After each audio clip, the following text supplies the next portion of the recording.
Et bonjour à tous. Vu qu'on est tous confinés à la maison, je me suis dit tiens, pourquoi pas vous faire mon top 13 des films de vampires que je préfère. Alors en numéro 1, je vous mettrai Dracula de Coppola de 1992. Un chef-d'œuvre avec Gary Oldman, Winona Ryder et Keanu Reeves. À voir et à revoir. L'amour est éternel. En numéro 2, je vous mettrai Entretien avec un vampire avec Brad Pitt et Tom Cruise entre autres. Un film ô combien sombre et inquiétant. Un chef-d'œuvre parmi les chefs-d'œuvre. Allez le regarder. En numéro 3, je vous mettrai un film pas très connu avec David Bowie et Catherine Deneuve qui s'appelle Les Prédateurs.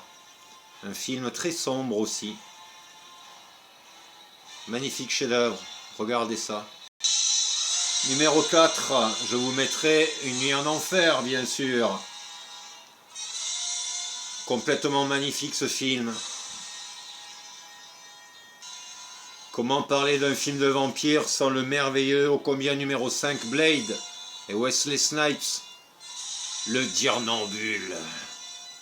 En numéro 6, je vous mettrai Daybreaker, un film où les vampires ont pris le pouvoir, inquiétant à souhait. En numéro 7, je vous mettrai La Reine des damnés, qui est la continuité de Entretien avec un vampire, qui n'est pas aussi bien, mais qui apporte des nouvelles questions sur le fond et la forme. Pas mal du tout. En numéro 8, je vous mettrai ce film de Guillermo del Toro, je l'ai peut-être mal dit, Blade 2, ô combien sanguinolent et inquiétant, un chef-d'œuvre. En numéro 9, je vous mettrai le film Vampire de John Carpenter, magnifique, bien sanguinolent aussi, accrochez-vous à vos baskets.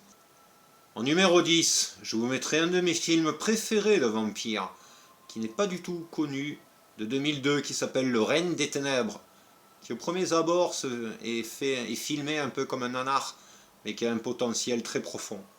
Régalez-vous. En numéro 11, Les Frontières de l'Aube, avec Bill Paxton, entre autres, de 1987. Un film qui raconte l'histoire de vampires New Age se déplaçant dans un van aux vitres fumées. Excellentissime. En numéro 12, le film Génération perdue, de 1988, si je dis pas de bêtises. Bon, certes, les cheveux ont un peu mal vieilli, mais pas mal du tout. Un bon film aussi. Et enfin, pour l'humour, en numéro 13, je vous mettrai Vampire. Vous avez dit Vampire. Il se prend pas trop au sérieux, mais les canines sont longues. Je vous souhaite un bon visionnage et un bon bain de sang. À bientôt.